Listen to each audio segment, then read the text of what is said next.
كما تعلمون الآن أزفت العشر الأواخر من رمضان، أسأل الله أن يبلغنا وإياكم إياها بعفو وعافية والمسلمين أجمعين، وأن يجعل بلوغها عونا لنا ولكم على طاعته ومحبته ومرضاته، وأن يجعل لنا ولكم ولوالدينا أجمعين أوفر الحظ في كل رحمة وكل بركة وكل مغفرة وكل خير وبر يقسمه سبحانه وتعالى. ونسأل بأسمائه الحسنى وصفاته العلى ألا يحول بيننا وبين رحمته بحائل، وألا يمنعنا خير ما عنده بشر ما عندنا. اللهم اجعل لنا أوفر الحظ والنصيب في خيرك وبرك ورحمتك ولطفك بخلقك، وأنت أرحم الراحمين. يوصى المؤمن أولا بتقوى الله عز وجل وسؤال الله الخير في دينه ودنياه وآخرته، فإن الله تعالى اختار ما شاء من الأشخاص والأزمنة والأمكنة، كما قال سبحانه وتعالى: وربك يخلق ما يشاء ويختار ما كان لهم الخيرة، سبحان الله وتعالى عما يشركون. فالله سبحانه وتعالى اختار شهر رمضان من بين الشهور كلها، وجعل في هذا الشهر من الخير والبر والنفحات والرحمات ما لم يخطر للعبد على بال.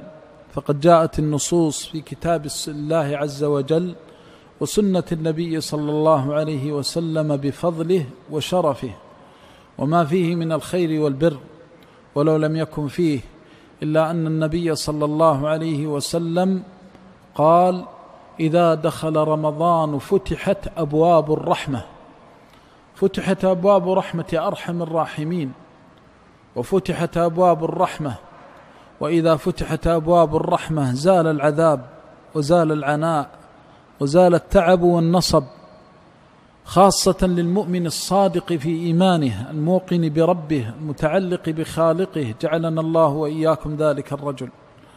ولو لم يكن فيه إلا أن النبي صلى الله عليه وسلم قال: إذا دخل رمضان فتحت أبواب الجنة فلم يغلق منها باب. سبحان الله ما أرحمه، وسبحان الله ما أكرمه، وسبحان الله ما ألطفه بخلقه. تفتح أبواب الجنة، أبواب الجنة التي أعدها الله لأوليائه لأنبيائه والشهداء والصالحين، تفتح في شهر رمضان فلا يغلق منها باب. وهذا يدل على أن أبواب الجنة تفتح وتغلق، تفتح إذا أذن الله بفتحها، وتغلق إذا أمر الله بغلقها، لكنها في رمضان كما أخبر الصادق المصدوق تفتح فلا يغلق منها باب. وتغلق أبواب النيران، النار، فلا يفتح منها باب. وهذا يدل على عظيم رحمة الله بعباده في هذا الشهر الكريم. وبغض النظر عن خوض العلماء وكلامهم في تفصيل وبيان حقيقة هذه النصوص، لكن الأهم أن تشعر بعظيم فضل الله، الأهم أن تعلم أنه لا أرحم بك من الله ولا أكرم من الله بخلقه. جعل لهم هذا الموسم من مواسم رحمته، فكم دخله شقي فخرج منه سعيدا، وكم دخله مذنب مسيء خطاء خرج منه كيوم ولدته أمه. فمن صام رمضان إيمانا واحتسابا غفرت ذنوبه، ومن قام رمضان إيمانا واحتسابا غفرت ذنوبه. فيا لله من موسم، ويا لله من أيام فاضلات وليال مباركات يجد فيها صالح المؤمنين والمؤمنات، جعلنا الله وإياكم منهم. فالسعيد من يشمر عن ساعد الجد في طلب رحمة الله والفوز بعفوه ومغفرته. وإذا اطلع الله إلى قلبك فوجدك تعظم شعائره وتعظم هذه الشهور التي اختارها الله وفضلها، وتقبل على الله كما ينبغي، فيكون حالك في رمضان أحسن من حالك في غيره، فإنك على خير من الله. ولذلك أول ما يوصى به المؤمن أن يستشعر منزلة هذا الشهر ومكانته وما ينبغي أن يكون عليه في قلب المؤمن. اختار الله شهر رمضان بين الشهور فأنزل فيه أفضل كتبه وأرسل فيه أفضل رسله صلوات الله وسلامه عليه. شهر رمضان الذي أنزل فيه القرآن هدى للناس وبينات من الهدى والفرقان. اختار الله هذه الأيام التي تعيشها والساعات التي تقضيها، اختارها لهذا الفضل العظيم، فأنزل فيها أفضل الكتب وأرسل فيها أفضل الرسل. فتحس وكأنك في هذا الشهر في ضيافة أرحم الراحمين وفي ضيافة أكرم الأكرمين، وكأن لسان حالك مشفقا على نفسك أن يحول بينك وبين رحمة الله ما يكون من التقصير، وتسأل الله عز وجل أن يجبر لك الكسر وأن يعظم لك الأجر وأن يجعلك ممن صام الشهر واستكمل الأجر وأدرك ليلة القدر.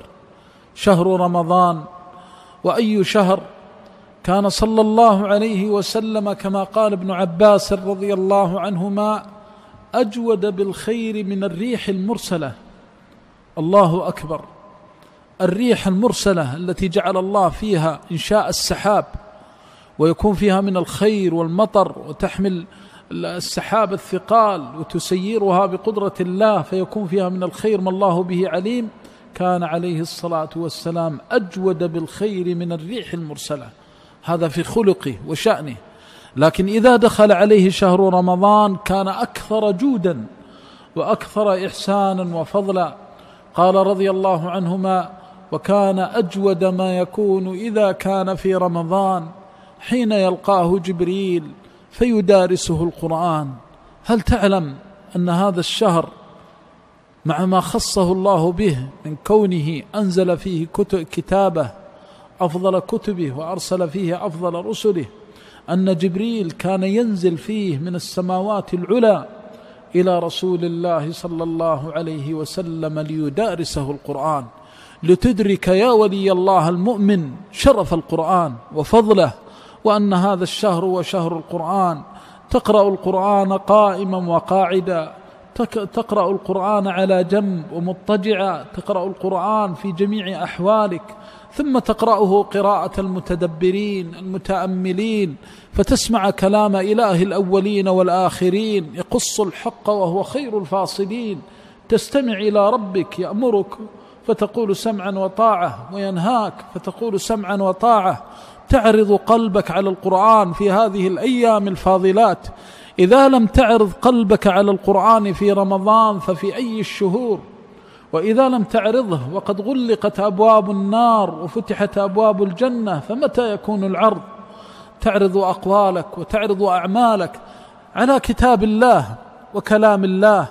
لا يكفي أن تقرأ الختمة والختمتين والثلاث وتتنافس مع غيرك في الختمات، فكم من رجل ختم ختمة واحدة فتح الله له بها أبواب الرحمة التي لا يعذب بعدها أبدا. وكم من رجل يختم الختمات لم يتقبل الله منها شيئا، لأنه يهذ القرآن هذا، لأنه يقرأ أن الله ينهاه فلم ينتهي، ويزجره فلا ينزجر، ويأمره فلا يأتمر. هذه الأيام التي تعيشها هي أيام القرآن، وهذا الشهر هو شهر القرآن. فطوبى ثم طوبى لمن أحيا الله قلبه وشرح صدره ويسر أمره وجعله ممن أكثر من ذكره وشكره. كفى عام كامل والإنسان في هذه الدنيا يذهب ويجيء ويصول ويجول، أما يكفي شهر واحد يفرغه لربه ويجعله لكتاب الله وكلام الله، يبكي لوعده ووعيده وتخويفه وتهديده، ويطمع في رحمته وعظيم ما أعد لأوليائه في دار كرامته ودار السلام جنته، جعلنا الله وإياكم من أهلها. فحري بالمؤمن أن يعرف قدر هذه الأيام، لكن الذي أمامنا وهي العشر الأواخر أعظم، والبر فيها أكبر والكرم أكثر. فهي العشر التي كانت إذا دخلت على رسول كان رسول الله صلى الله عليه وسلم إذا دخلت عليه شد مئزره وأحيا ليله وأيقظ أهله. حديث سمعه الكثير وتكلم به الكثير ولم يعه ولم يفطن لما فيه من المعاني الجليلة إلا القليل، جعلنا الله وإياكم منهم. شد مئزره فانكف عن شهوته، قيل انقطع عن النساء لأنه مشغول بالآخرة ويقبل على الله، ولذلك كان يعتكف في المسجد صلوات الله وسلامه. شد مئزره، وقيل شد المئزر كناية عن العناية بالأمر والاشتداد به والقيام به على وجهه، ولذلك يقول شد مئزره، إنه احتفى بالأمر واهتم به. فطوبى لمن رزقه الله الاتساء بنبيه صلوات الله وسلامه عليه، فقبل أن تدخل العشر عرف حقها وقدرها، وعقد العزم على أن يجد ويجتهد فيها بما يرضي الله سبحانه وتعالى. شد مئزره وأحيا ليله، فليالي العشر يحييها بأبي وأمي صلوات الله وسلامه عليه بتلاوة القرآن، يحييها بالتهجد والصلاة، لأنه ليس هناك عمل يتقرب به إلى الله بعد الإيمان بالله أعظم من الصلاة.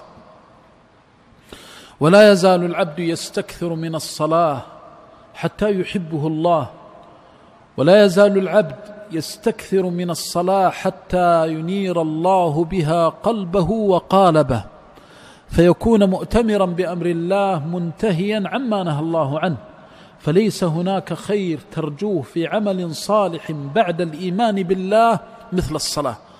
يا عبد الله، إن استطعت أن لا تحدث إلا توضأت، وأن لا تتوضأ إلا صليت ما كتب لك. يا عبد الله، إن الدنيا شديدة وهمومها عظيمة وغمومها كثيرة في نفسك وأهلك ومالك وولدك، وليس لك إلا ربك، وليس لك إلا الله. وما وقفت موقفا أكرم عند الله من موقف الصلاة، فالله الله في الصلاة، ولذلك جعلها الله فرجا في الكرب وثباتا عند القلق والخوف وأمنا وعافية. واستعينوا بالصبر والصلاة. فإذا دخلت العشر الأواخر كانت صلاة الليل أعظم عند الله زلفى وأعظم عند الله قربا، ولذلك ذكر الله أولياءه السعداء، جعلنا الله وإياكم منهم، فوصفهم بقوله: تتجافى جنوبهم عن المضاجع يدعون ربهم خوفا، تتجافى جنوبهم عن المضاجع يدعون ربهم خوفا وطمعا ومما رزقناهم ينفقون. من الناس من يتعلم من العشر الأواخر قيام الليل، من الناس من يتعلم من العشر الأواخر المحافظة على صلاة الليل. العشر الأواخر غنيمة وبر، فإذا غابت شمس آخر يوم من 20 الثانية وهو يوم 20، فاعلم أنك تستفتح عشرا عظيمة عند الله، عظيم عند الله قدرها، وفيها النفحات وفيها الخيرات. ثم اختار الله من هذا الشهر العشر الأواخر، فهي أفضل ما في الشهر، واختار من العشر الأواخر ليلة القدر التي بين الله سبحانه وتعالى أنها خير من 1000 شهر. بعضهم يقول كعبادة 84 سنة، والواقع أن الله سبحانه وتعالى خير، يعني أكثر من 1000 شهر. إذا عدلت هذه السنوات فإن عبادة قيام ليلة القدر أعظم عند الله من 1000 شهر، وليست مثل 84 بل أفضل من 84 سنة. أي فضل وأي خير! لا تنم ولا تغفل، وأيقظ نفسك وأكثر من الاستغفار، فإن كثرة الاستغفار تعين على الطاعات في مواسم الخير.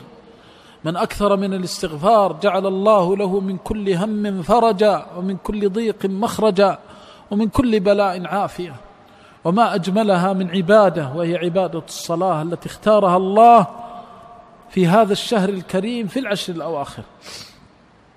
فكان عليه الصلاة والسلام لا يتهجد في بيته، وإنما يفر إلى بيت الله جل جلاله، وكان السلف الصالح يفرون إلى المساجد ويكثرون من قراءة القرآن في رمضان ويقولون نسلم ويسلم الناس منا. فالسعيد من وفقه الله للاتساء بالنبي صلى الله عليه وسلم والاقتداء بالعناية بالعشر الأواخر، ففيها ليلة القدر، وخفف الله ويسر على عباده، حتى إن النبي صلى الله عليه وسلم قال التمسوها، وقال تحروها، فمن كان متحرها فليتحرها في الوتر من العشر الأواخر، فتجد وتجتهد ولا تقتصر على ليلة 27 ولا ليلة 21. نعم إذا كان عند الإنسان شغل أو مشاغل أو لا يستطيع فيختار أرجى الليالي، لكن بالنسبة لمن وفقه الله ويسر له أنه بإمكانه أن يقومها كلها، يقوم العشر كاملة، ولعل ليالي الشفع يكون فيها من القسم والخير لك في خاصتك ما لم يخطر لك على بال، فكرم الله عظيم وفضل الله عميم. فأوصي الجميع ونفسي بتقوى الله والفرار من الله إلى الله بكثرة ذكره وشكره وحسن عبادته. إن العبد إذا كثرت ذنوبه وكثرت عيوبه وأقبل على الله في مواسم الخير تائبا لرحمة ربه طالبا فإن الله لا يخيبه. والله يغفر ذنوب المذنبين ويتوب على عباده التائبين، ويشمل ببره ورحمته عباده المستغفرين. فأكثر من الاستغفار، ومن أفضل ما يكون الاستغفار أن تستغفر لنفسك ولوالديك وللمؤمنين والمؤمنات، فإنك إذا استغفرت لوالديك وترحمت عليهما كان هذا من الوفاء، والله يحب الوفاء. وإذا ترحمت على والديك كان هذا من البر، والبر يهدي إلى الجنة. فأكثر من الاستغفار لك ولوالديك، والاستغفار لعموم المسلمين، لأنك إذا استغفرت لأموات المسلمين وأحيائهم جعل الله لك بكل واحد منهم حسنة، فأنت محسن ومتصدق على إخوانك المسلمين، فتكثر من الاستغفار. والله حجب عذابه وسخطه ونقمته عن عبده المستغفر، فما من عبد يلزم الاستغفار إلا حال الله بينه وبين عقابه وبين عذابه. وإذا أحس العبد بالضيق والهم والغم في نفسه أو ماله أو ولده أو بالديون أو بالكربات فليلزم الاستغفار، فإن به بإذن الله مفاتيح الفرج، فإن الله يحب عبده المستغفر. ومن استغفر غفر الله له، ومن تاب تاب الله عليه. اللهم ارزقنا التوبة النصوح والأمن من كل خزي وفضوح يا أرحم الراحمين. يحرص المؤمن على اتباع هدي النبي صلى الله عليه وسلم وسنته، فإذا استطاع أن يقوم في الليل وأن يعتكف العشر الأواخر فهذا أفضل وأكمل. والاعتكاف في المساجد المفضلة كمسجد المدينة، كمسجد مكة وهو مسجد الكعبة، ومسجد النبي صلى الله عليه وسلم، والمسجد الأقصى أفضل وأكمل والأجر فيها أعظم. فإن لم يستطع بحث عن المسجد الجامع الذي تقام فيه الجمعة، والمسجد الذي هو أكثر مصلين، لأن النبي صلى الله عليه وسلم قال صلاة الرجل مع الرجل أزكى من صلاته وحده، وصلاته مع الرجلين أزكى من صلاته مع الرجل الواحد، وما كان أكثر كان أزكى. فيحرص على المساجد التي فيها كثرة العدد، لأنه يحصل فضيلة الصلاة جماعة مع الأكثر عددا. والمساجد القديمة، لأن الله تعالى يقول لمسجد أسس على التقوى من أول يوم أحق أن تقوم فيه. المساجد العتيقة والقديمة التي تقام فيها الجمع والجماعات تقدم. وعلى المسلم أن لا يبالغ في تتبع الأئمة وتتبع الأصوات الجميلة، عليه أن يعلم أنه يريد من القيام بين يدي الله صلاح حاله وإصلاح مآله، وهذا لا يكون إلا بالتدبر بالقرآن. فإذا كان صلاته وراء الإمام يحس بجمال الصوت وزينة الصوت ثم إذا قضى الإمام قراءته لم يفقه مما قرأه الإمام شيئا فليبكي على نفسه، فإنه طالب للنغمات وليس بطالب للتدبر في الآيات. علينا أن نعلم أن أسعد الناس في كتاب الله من إذا سمعته يقرأ كتاب الله أحسست أنه يخاف الله عز وجل. والنبي صلى الله عليه وسلم قال: زينوا القرآن بأصواتكم، لكنها ليست هي المقصد. المقصد أفلا يتدبرون، المقصد كتاب أنزلناه إليك مبارك ليدبروا آياته. فإذا وجدت أنك تخشع أن الرؤوس تطأطأ ويبكي الإنسان ثم بعد ذلك لا يدري ماذا قال الإمام، الآيات اشتملت على أي شيء لا يدري، فقط أنها نغمة وتأثر بها، فهذا ليس من مقصود الشرع في شيء. العبرة بالتأثر. وإذا سمعوا ما أنزل إلى الرسول ترى أعينهم تفيض من الدمع مما عرفوا من الحق.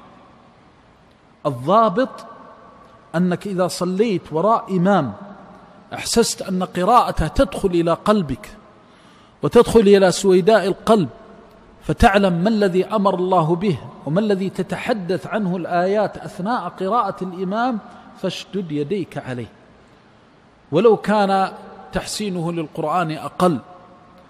فلذلك الأهم تدبر القرآن، الأهم التأثر بالقرآن، وليس الشكل، وليس المراد أن الإنسان ينظر إلى النغمة.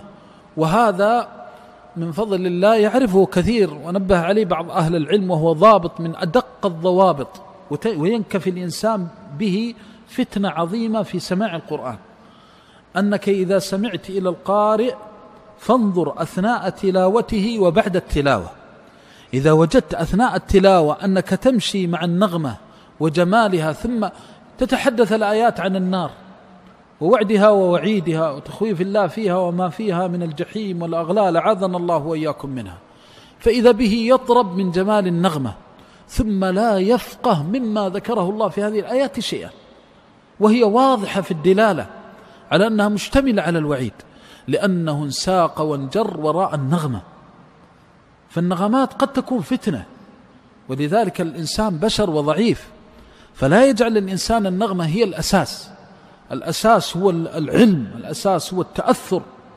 ولذلك الصحابة رضوان الله عليهم كان القرآن في أقوالهم وأعمالهم قبل أن يكون في هز الرؤوس ودمع العين.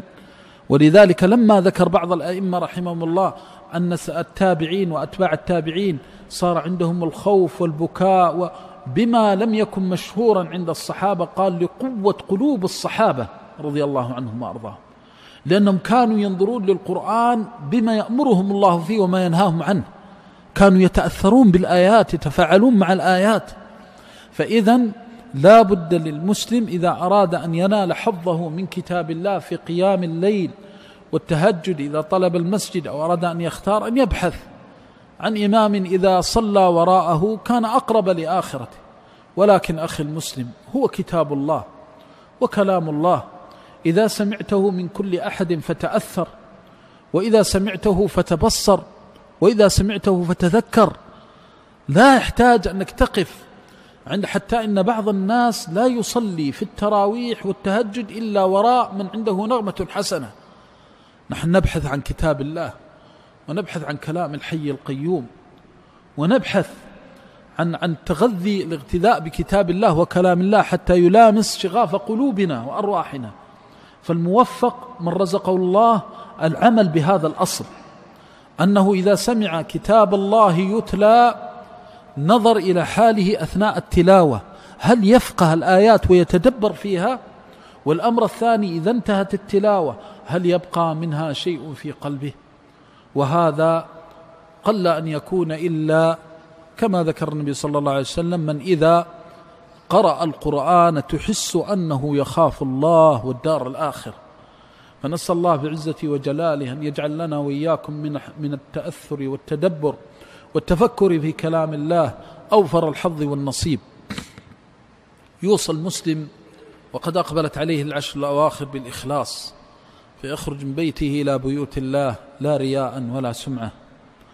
والسمعة أن يتسامع الناس فيحدث أبناءه وبناته وإخوانه وأخواته وقراباته أنه سيذهب إلى المسجد الفلاني وسيصلي حتى يقال إنه ذهب إلى المسجد الفلاني واعتكف في المسجد الفلاني. فهذه فتنة. احرص على أن تكون من الأخفياء الأتقياء، احرص على أن تعمل عملا تريد به وجه ربك، وأن تصلح العمل بينك وبين الله، وأن تتمنى أنك واقف في المسجد لا تراك عين ولا تسمع بك أذن، لأن هذا العمل لله ويراد به وجه الله. وإلى الآئمة المصلين الذين وفقهم الله وأكرمهم بهذا المقام الكريم والمنزل العظيم، نسأل الله أن يوفقهم وأن يعينهم، أن يجزيهم خير الجزاء وأوفاه، وأن يشرح صدورهم، وأن ينور قلوبهم، وأن يجعل فيهم منافع المسلمين. أيها الإمام، قدمت على الناس وقدمك الله ولم يقدموك، ووقفت بين يدي الله فأنت بينهم كشفيع لهم إلى ربك، فاصدق مع الله في موقفك، لأنه لا يؤتون من قبل حتى لا يؤتوا من قبلك. فإذا قرأت لوجه الله نفع الله بقراءتك، وإذا صليت الصلاة تحر سنة النبي صلى الله عليه وسلم وهديه، واحرص على الوارد في قراءتك وفي وقوفك وقيامك وركوعك، واتخذ من صلاتك بالناس إمامة في الدين تحرص فيها على إحياء السنة وإماتة البدعة ودلالة الناس على ما يرضي رب الجنة والناس. دل الناس على ربهم، فإن الملك يكتب كلماتك ويكتب قراءتك إن أردت بها وجه ربك، وستجد السعي مشكورا والذنب مغفورا متى ما خرجت من بيتك ورجع إلى مسجدك ورجعت إلى بيتك وليس في قلبك إلا الله، وستجد سعيك مشكورا وذنبك مغفورا وأجرك موفورا وعملك صالحا برا مقبولا إذا خرجت لله فقرأت وتأثرت بالقراءة. من الأئمة من يقرأ القرآن قبل أن يقرأه في المسجد فيبكي أكثر من بكائه في المسجد، ومنهم من يحبس العبرة تخنقه العبرة خوفا من الرياء، كل ذلك لأنه يستشعر أن الله يسمعه ويراه. يؤم القوم أقرأهم لكتاب الله، قدمك الله بفضله فاعتز بتقديم الله لك، فلا تتاجر بكتاب الله، ولا تجعل سوق الآخرة لسوق الدنيا، فلا تمتهن كتاب الله بالذهاب إلى فلان وعلان طلبا للمادة والمال، أن تصلي بالناس في رمضان، فما عند الله باق، ما عندكم ينفذ وما عند الله باق. أخي في الله، قد هيئوك لأمر لو فطنت له، فاربأ بنفسك أن ترعى مع الهمل. يزري بكتاب الله كلما دنا رمضان، والعبد يطلب بكلام الله المادة وليس له شغل إلا المادة، فويل ثم ويل لمن اشترى بآيات الله ثمنا قليلا. اللهم إنا نعوذ برضاك من سخطك، فاحذر وتب إلى الله وأقبل على الله، فإن الناس ينتفعون بقراءتك بفضل الله ثم بإخلاصك. الأمر الثاني أن تحرص على السنة في دعاء الوتر وقنوت الوتر، فتحرص على الدعاء الوارد لا تزيد فيه ولا تنقص منه، وتقرأ الأحاديث الواردة وتدعو خالصا من قلبك، ولا تنسى من وراءك من المصلين فتدعو لضالهم أن يهديه الله، ولحائرهم أن يرشده الله، ولتائهم أن يأخذ بيده سبحانه إلى محبته ومرضاته. تكون حليما رحيما مشفقا عليهم. كل إمام صلى بالناس كتب الله عليه أنه سيعيش في هذا المسجد من الساعة الفلانية إلى الساعة الفلانية، فإذا قدم على ربه كان أول ما يسأل عنه ماذا أراد بقوله وعمله. هذا أمر عظيم، فعلى الإمام أن يحرص على تصحيح اعتقاده وتصحيح نيته، فإن في ذلك الخير الكثير له. كذلك أيضا يحرص على دلالة الناس على الخير فيما بينهم وبين الله، وفيما بينهم وبين أنفسهم، وفيما بينهم وبين أهليهم وأولادهم. يعلمهم بر الوالدين وصلة الرحم ويذكرهم الحقوق والواجبات والمسؤوليات والأمانات. فإذا مر بآيات تذكر بالله تذكر قبل أن يذكر الناس بها، وإذا مر بآيات تذكر بعذاب الله خاف من عذاب الله قبل أن يخوف بها، وإذا مر بآيات فيها طمع من رحمة الله كان أسبق إلى الطمع في رحمته سبحانه. فعلى الإمام أن يحرص على الكمالات، ومما يعين على ذلك كثرة الدعاء. قل اللهم إني أسألك الإخلاص، اللهم اجعل إمامتي عونا لي على طاعتك. ومما يعين على ذلك كثرة الاستغفار، فإن وجدت رياء أو وجدت أن قلبك انصرف إلى الناس استغفرت وتبت إلى الله ورجعت، فإن الله يحب التوابين. كذلك أيضا على الإمام أن يكون قدوة أمام الناس، فإذا خرج في المساجد الجامعة خاصة حملة القرآن يترك عنه سفاسف الأمور، وإذا صلى بالناس دخل خاشعا متخشعا متذللا لربه متبذلا، ولا يدخل دخول اللاهين الساهين. وإذا جلس في مصلاه لا يجلس يقهقه مع هذا ويضحك مع هذا. إنها الإمامة التي تقود إلى الخير، الناس يراقبوك في أقوالك وأعمالك، فزين وتزين للقاء ربك، واحمد واشكر نعمة الله عليك هذه النعمة حينما تكون في الكمالات، تبتعد عن السقاطات وعن الأمور التي لا تليق، فأنت في بيت الله وفي حرم الله. كذلك أيضا ينبغي على كل من وفقه الله للاعتكاف في العشر أن يحرص على أن يصلح ما بينه وبين الله عز وجل بالإنابة إلى الله. فإذا دخلت المسجد فرق قلبك من الدنيا، وإذا دخلت المسجد فرق قلبك من كل شيء واجعله لله سبحانه وتعالى. فإذا أقبلت على الله وقد فرغ قلبك لله فإن الله يفتح في وجهك أبواب رحمته. تقبل على الله بمجرد اجعل من هذه الساعة طريقة عندك أنك كلما وطئت قدمك المسجد أنك لا تفكر في شيء إلا عبادة ربك، ولا تفكر، ومن أعظم ما تفكر فيه القرآن، خاصة في الصلاة الجهرية وحتى السرية. فإذا جئت تقرأ الحمد لله رب العالمين الفاتحة بتدبر إذا كانت سرية، وإذا كانت جهرية تتدبر في السماع وتتأثر. فإذا حرصت على الكمالات فتح الله لك أبواب رحمته. كذلك أيضا تحرص على ألا تؤذي المسلمين، فالاعتكاف في المساجد قد يحصل فيه من الخطأ والخلل والزلل، فبعض الناس قد يتضايق وقد يضايق غيره وقد يظلم الناس، وخصوصا في الصفوف الأول ووراء الأئمة. وأوصي المؤذنين أن يتقوا الله عز وجل في حجز الأمكنة وراء الأئمة، فإن المساجد بيوت الله، ومن سبق فهو أحق. وإذا كان وضع سجادة فجاء أحد ورفعها أو صلى مكانه لا يسيء إليه. بعض الناس أصلحهم الله وقد رأينا ذلك واشتكى منه كثير من الناس، يحجزون الأماكن في الصفوف الأول، ثم إذا جاء المصلي الذي خرج من بيته لربه كهروه وأهانوه ولربما سبوه وشتموه، وهذا لا يجوز. بل بعضهم إذا صلى يؤذي من بجواره، وإذا كانت هناك فرجة ما يتسع لإخوانه، ما يذكر وصية النبي صلى الله عليه وسلم، وصية الله عز وجل بالتفسح في المجالس، فكيف بالوقوف بين يدي الله؟ يفسح لإخوانه ويكون سمحا. إذا لم تكن أخلاق النبوة في بيوت الله فأين تكون؟ إذا لم تكن السماحة للمصلين فلمن تكون؟ فالبعض يؤذي الناس، وبعض الأئمة يعين على أذية الناس في المصلى. فهذه المساجد بيوت الله، ونشهد الله من فوق 7 سماوات أنه لا يحل لأحد أن يحجز فيها إلا من استثناه النبي صلى الله عليه وسلم.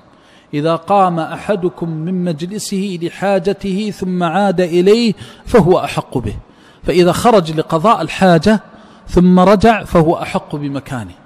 أما أن يجلس 5 و6 يحجزون لبعض، وإذا ذهب أحدهم لينام في بيته ثم يأتي في صلاة الفجر فيجدهم قد حجزوا له، فإياك ثم إياك أن تمنع من مساجد الله أن يذكر فيها اسمه، وأن تعطلها من ذكر الله، فإن هذا من أعظم الحرمات.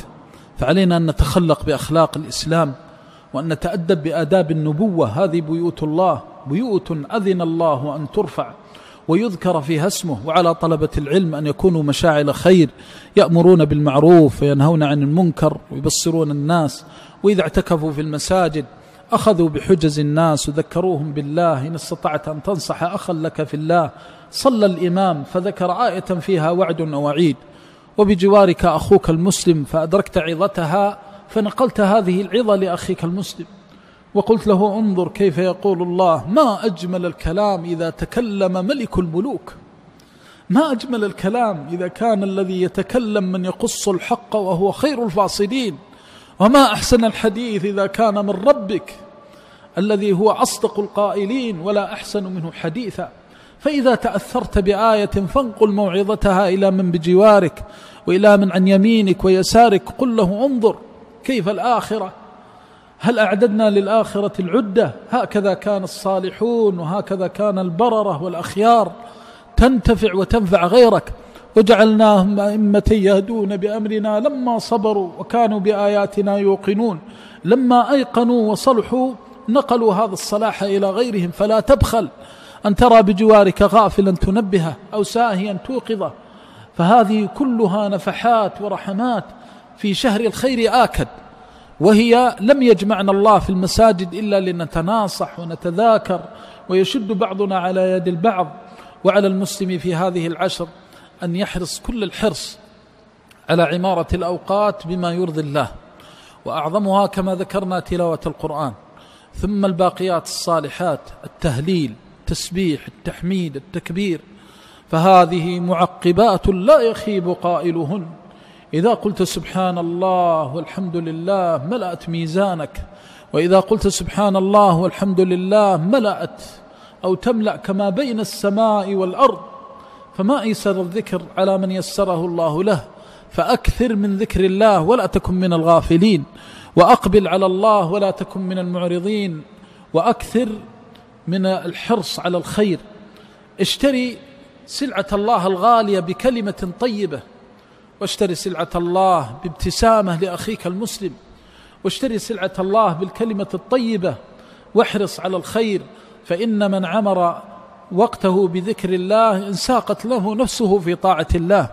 وليحذر المسلم إذا كان في العشر الأواخر ومعه رفقة فوجد منهم من لا يعينه على ذكر الله، ووجد منهم الغافل نصحه، فإذا انتصح فالحمد لله، وإذا لم ينتصح فإياك ثم إياك ومن يلهيك عن ذكر الله. فما شقي العبد شقاء مثل قرين السوء. ولذلك قال الله تعالى: ويوم يعض الظالم على يديه. الله أكبر، يعض الإنسان على أصبع، على أصبعين، لكن على يديه من شدة الندم. ويوم يعض الظالم على يديه يقول: يا ليتني اتخذت مع الرسول سبيلا، يا ويلتى ليتني لم أتخذ فلانا خليلا. هذا الذي يضحك منك إذا ذهبت إلى المسجد، هذا الذي يستهزئ بك إذا وقفت مع الراكعين والساجدين، هذا الذي يؤذيك ويهينك ويسيء الظن بك. أعرض عن الجاهلين. الباقيات الصالحات تشتغل بها، فهي عمارة لأوقاتك، ومعقبات لا يخيب قائلهن. والباقيات الصالحات خير عند الله ثوابا، وخير عند الله أملا، وخير عند الله عقبا وزلفا.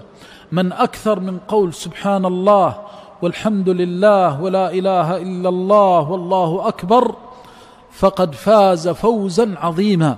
فإن الذكر شأنه عظيم. قال صلى الله عليه وسلم: سبق المفردون. قالوا: يا رسول الله هم المفردون؟ قال: الذاكرين الله كثيرا والذاكرات. اللهم اعمر أوقاتنا بذكرك وشكرك والإنابة إليك، واجعل لنا من هذا الحديث أوفر حظ ونصيب. كثرة الذكر، تلاوة القرآن، لا تريد أن تضيع منك ثانية فضلا عن دقيقة. تحس بالغبن وأنت في العشر الأواخر وفي الأيام الفاضلة وفي شهر رمضان إذا جاءك من يشغلك عن ذكر الله، فاشتغل بطاعة الله واشتغل بعمارة وقتك بما يرضي الله. ونسأل الله بعزته وجلاله وعظمته وكماله أن يشملنا ببره ورحمته وإحسانه. اللهم إنا نسألك أن تغفر ذنوبنا. اللهم اغفر ذنوبنا، اللهم اغفر ذنوبنا. اللهم لك الحمد كما ينبغي الحمد لجلال وجهك وعظيم سلطانك، ولك الشكر كما ينبغي الشكر لجلال وجهك وعظيم سلطانك، على ما أنعمت وأحسنت به علينا من النعم التي لا تحصى ولا تكافأ ولا تجزى، وأنت المتفضل بها وحدك لا شريك لك. اللهم لا نحصي ثناء عليك، اللهم لا نحصي ثناء عليك. أوسعتنا بالنعم ودفعت عنا النقم، وأوليتنا منك الإحسان والجود والكرم، لا إله إلا أنت. اللهم إنا نسألك من فضلك العظيم، اللهم إنا نسألك من فضلك العظيم، اللهم إنا نسألك من فضلك العظيم، اللهم إنا نسألك من فضلك العظيم لأمر ديننا، اللهم إنا نسألك من فضلك العظيم لأمر دنيانا، اللهم إنا نسألك من فضلك العظيم لأمر آخرتنا. اللهم اجعلنا أوفر حظ ونصيب عندك في كل رحمة وكل مغفرة وبر وإحسان يا رب العالمين. ربنا آتنا في الدنيا حسنة وفي الآخرة حسنة وقنا عذاب النار. اللهم قنا عذاب النار، اللهم أجرنا من النار، اللهم أجرنا ووالدينا من النار. اللهم إنا نعوذ بوجهك من عذاب القبر، ومن عذاب هول الحشر والنشر، ومن عذاب النار. اللهم أعذنا ووالدينا وأوليائنا برحمتك يا أرحم الراحمين. اللهم اغفر ذنوبنا واستر عيوبنا وفرج كروبنا وأذهب همومنا وغمومنا ويسر اليسرى أمورنا. اللهم خذ بنواصينا لكل عمل يرضيك عنا. اللهم اجعل ما بقي من أعمارنا عونا على طاعتك ومحبتك ومرضاتك. اللهم قدمنا لكل خير وأخرنا عن كل شر وضير يا سميع الدعاء، لا إله إلا أنت. اللهم اغفر للمؤمنين والمؤمنات والمسلمين والمسلمات الأحياء منهم والأموات. اللهم فرج هم المهمومين، اللهم فرج هم المهمومين، اللهم نفس الكرب عن المكروبين. اللهم اشف مرضانا ومرضى المسلمين، اللهم اشف مرضانا ومرضى المسلمين. اللهم ارحم موتانا وموتاهم أجمعين. اللهم لا تدع لنا في مقامنا هذا ذنبا إلا غفرته، ولا هما إلا فرجته، ولا عسيرا إلا يسرته، ولا فسادا إلا أصلحته، ولا اعوجاجا إلا قومته. اللهم اغفر ذنوبنا واستر عيوبنا وفرج كروبنا وخذ بنواصينا لكل عمل يرضيك عنا. اللهم وفقنا لما تحب وترضى وخذ بنواصينا لكل بر وتقوى. اللهم اغفر لأموات المسلمين، اللهم اغفر لهم وارحمهم وعافهم واعف عنهم وأكرم نزلهم وأوسع مدخلهم واغسلهم بالماء والثلج والبرد ونقهم من الذنوب والخطايا كما ينقى الثوب الأبيض من الدنس. ربنا اغفر لنا ولإخواننا الذين سبقونا بالإيمان ولا تجعل في قلوبنا غلا للذين آمنوا.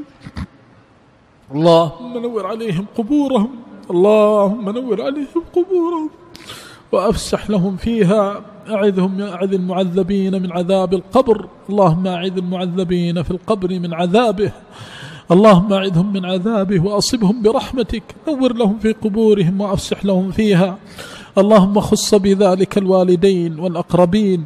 اللهم اغفر لآبائنا وأمهاتنا، اللهم اغفر لآبائنا وأمهاتنا، اللهم اغفر لهم مغفرة الأبرار، اللهم اغفر لهم مغفرة الأخيار، اللهم اغفر لهم مغفرة الليل والنهار، اللهم اغفر لهم وارحمهم واجمعنا بهم في الفردوس بعد عمر مديد وعمل صالح رشيد. اللهم اغفر لإخواننا وأخواتنا وأزواجنا وذرياتنا ومشائخنا ومحبينا ومن أوصانا واستوصانا ومن حضر مجلسنا ومن غاب عنا من أحبنا فيك. اللهم اغفر لنا أجمعين وهب المسيئين منا للمحسنين. اللهم لا تفرق هذا الجمع إلا بذنب مغفور وأجر موفور وعمل صالح متقبل مبرور. اللهم اشرح صدورنا ونور قلوبنا يا أرحم الراحمين. اللهم زدنا ولا تنقصنا وأعطنا ولا تحرمنا وأكرمنا ولا تهنا وآثرنا ولا تؤثر علينا وأرضنا وردنا وارض عنا. اللهم وفق ولاة أمورنا لما تحب وترضى. اللهم خذ بناصيتهم لكل بر وتقوى. اللهم حبب إليهم الإيمان وزينه في قلوبهم وارزقهم البطانة الصالحة الناصحة يا أرحم الراحمين، التي تدلهم على الخير وتعينهم عليه بعزتك وجلالك يا رب العالمين.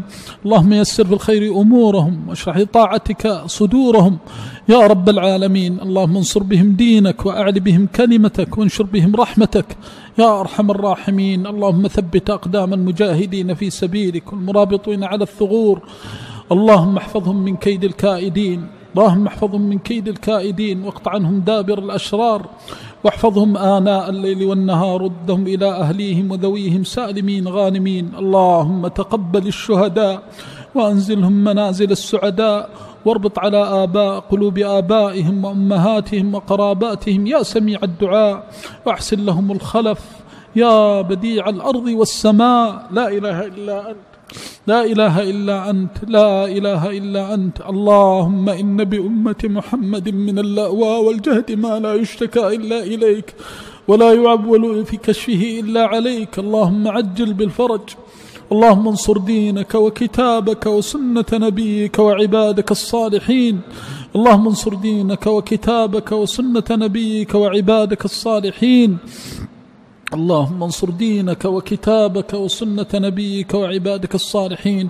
اللهم واظهر الهدى ودين الحق الذي ارتضيته لنفسك على الدين كله ولو كره المشركون. سبحان ربك رب العزة عما يصفون، وسلام على المرسلين، والحمد لله رب العالمين.